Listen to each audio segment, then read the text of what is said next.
Hello, I'm Caleb Gouge, owner of Gouge Quality Roofing. Today I want to show you guys how to do a chimney umbrella. Now, we try to avoid things, too much masonry work, but when our customers is having, and why we make this, when our customers is having a problem where the water continues to soak through the crown as well as this ledge. I've seen this on a lot of chimneys. This ledge always slopes back, water drains in, it drains through the inside of his chimney. With the last few years of rain we've had, where it's just rained 4 or 5 days straight, I've seen more chimney leaks just from the brick and crown absorbing water. So we're gonna create an umbrella that hangs over and drops the water all the way here, so this ledge never has water sitting on it or backing up underneath it. What I've done is already prepped everything so I can show you quickly. I've pre-drilled everything. Some of the basic tools you need is impact, hammer drill, coarse snips, caulk, pop rivet gun, and then our fat screws we use for mortar with the neoprene washer that will match the metal itself. And so I'm gonna get right into this, guys. And like I said, everything's already pre-done, so I should be able to just slap it into place. Now I've cleaned this chimney off. First thing I'm gonna do, I've cut it around the flue. So I'm gonna put a big bead of mortar flex around this.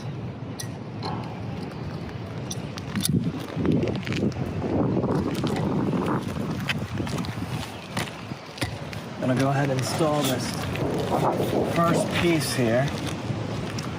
Goes over top that mortar flex. Grab my impact. And this basically just gets tacked and held in place.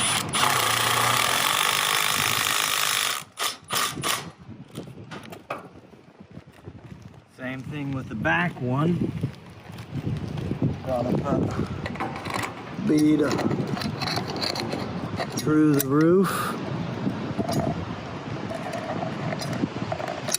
All the way around. Seal that off.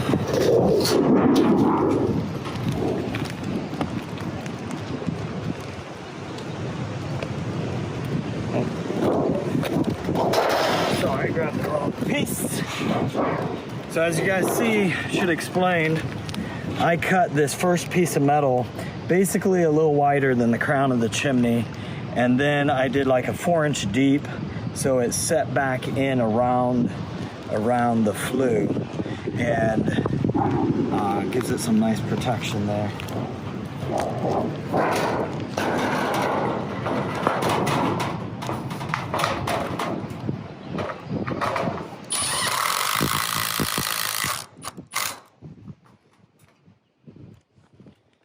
So those first pieces are just a little bit longer, about the width of the chimney.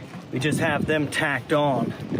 The second piece then, we want the 6-inch. So what I did was create a 6-inch overhang, and these pieces do have a hem on them on the bottom. So we'll have a 6-inch overhang so it sheds the water off pretty far. 6-inch overhang on that side. Now we want to create a 6-inch overhang on this side as well. And I'm gonna be a little repetitive with through the roof, but we'll put another bead even on top of the metal we just installed, because this next piece is gonna go over top of it. And also I'm going to do a bead where they overlap. Now I already know where they overlap, so I'm gonna go ahead and put it on.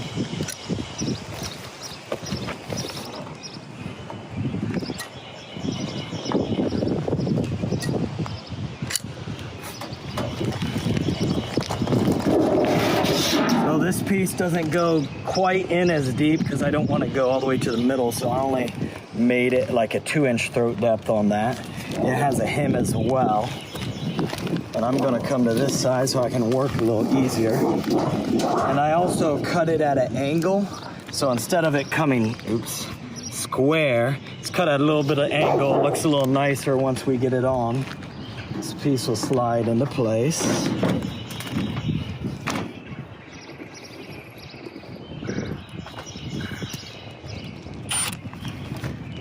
Pre-drilled holes, like I said.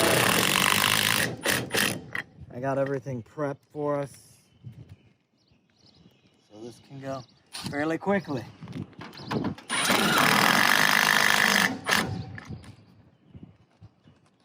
Went ahead and drilled another one on this side because it makes it a whole lot more stiffer, if that's a word.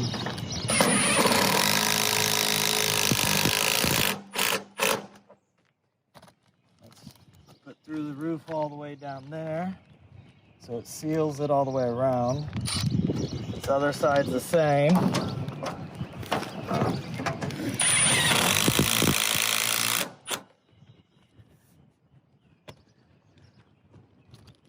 Other thing I did, I'll go ahead and put on right now, is I pre-drilled a couple little holes for some pop rivets. So we can join these pieces of metal even way out here on the end.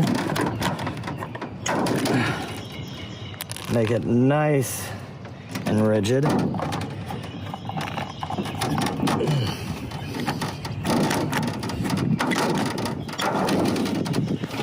That way this is stuck together really, really well.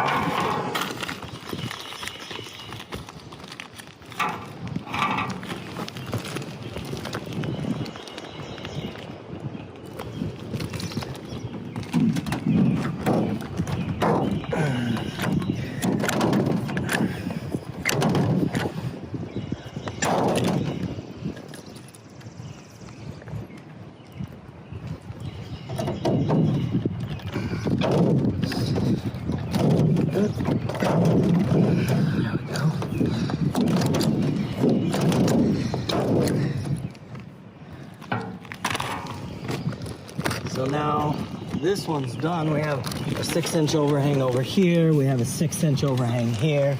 It's nice, tight, and rigid. We siliconed all the way down so no water can blow in. And plus these are overlapped all the way in the middle. And when we're done, we'll caulk all the way around the whole thing. Let's get one last piece over here.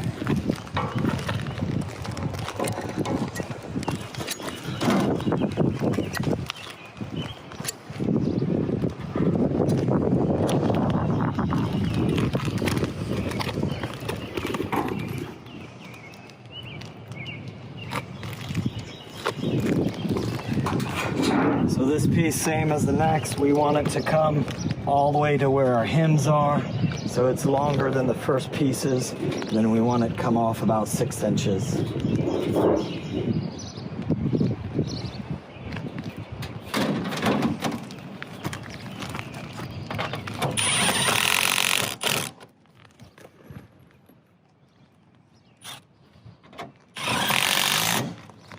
Just for everybody watching, I am wearing a invisible OSHA harness, and I do have invisible lanyard and rope and anchor for all my OSHA buddies.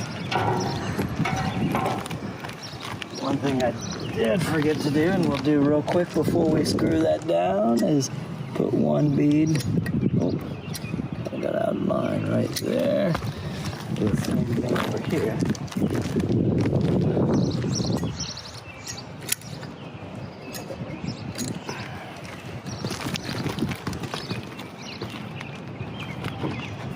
This in.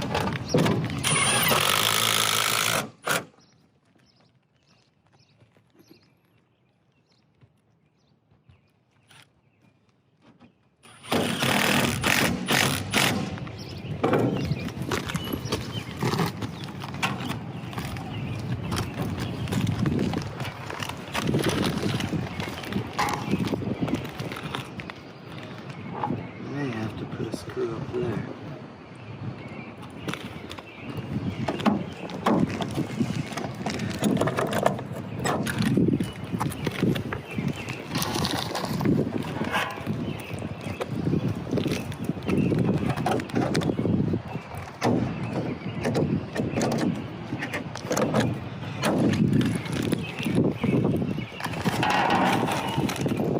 More little pop rivets to go.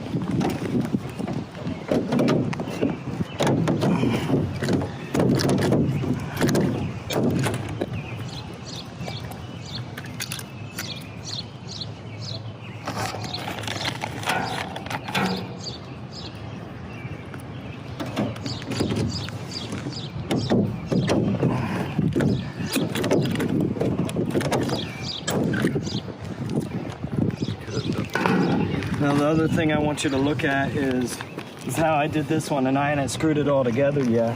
So to make it even stiffer, or if anything buckles right here, you could always throw another pop rivet here.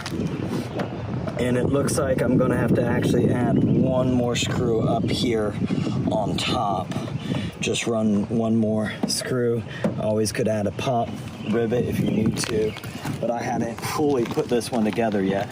But now it's a nice, rigid, stiff umbrella, bent out of 26 gauge metal. And what we do is just use the metal, kind of whatever matches is flashing. It's brown roof, so we obviously did brown metal. Guys, thank you so much. That's how you do a chimney umbrella.